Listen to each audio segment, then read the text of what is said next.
సమయం గాయాలను మాయం చెయ్యదు. కానీ ఆ గాయాలతో నువ్వెలా పోరాడాలో నేర్పుతుంది. గడియారం సమయాన్ని మాత్రమే చూపిస్తుంది. కానీ కాలం మనిషి విలువ ఏంటో చూపిస్తుంది. హాయ్, హలో, నమస్తే, వణకం. మీరు వింటున్నారు మనసుతో మాట్లాడే మాట.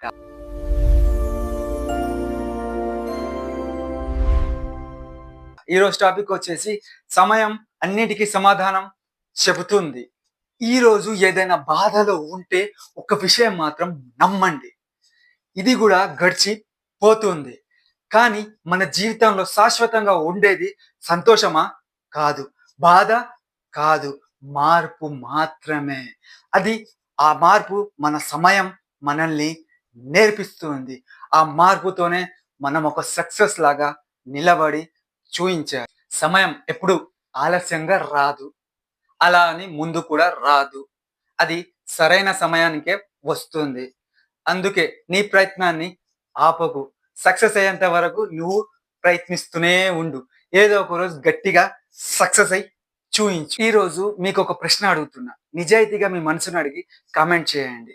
మీ జీవితంలో ఎప్పటికీ మారదనుకున్న బాధ ఈరోజు అలానే ఉందా? ఒక్కసారి ఆలోచించండి. 5 సంవత్సరాల క్రితం చాలా పెద్ద సమస్యగా అనిపించిన విషయం ఈరోజు గుర్తుకొస్తే చిరునవ్వు వస్తుంది. అదే సమయం చేసే మాయ. ఒక చిన్న కథ చెప్తా, వినండి. ఒక యువకుడు తన జీవితంలో మొదటిసారి ఓడిపోయాడు. ఉద్యోగం రాలేదు, కలలు విరిగిపోయాయి. అతను అనుకున్నాడు, ఇక నా జీవితం ఇంతే. ప్రతిరోజు అద్దం ముందు నిలబడి తనకు తానే ప్రశ్నించేవాడు, నాకే ఎందుకు ఇలా జరుగుతుంది? 1 సంవత్సరం గడిచిపోయింది. మళ్ళీ ప్రయత్నించాడు. ఉద్యోగం వచ్చింది.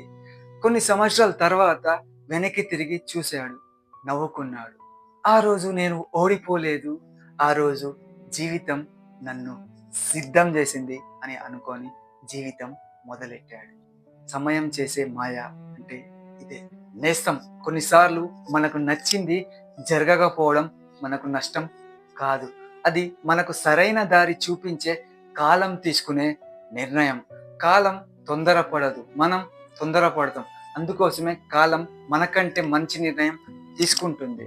గుర్తుపెట్టుకో, ఈరోజు నువ్వు కాల్చిన కన్నీళ్ళు రేపు నీ బలానికి గుర్తవుతాయి. ఈరోజు నిన్ను వదిలి వెళ్ళిన మనుషులు రేపు నువ్వు ఎంత బలంగా మారావో అదే కారణం అవుతాయి.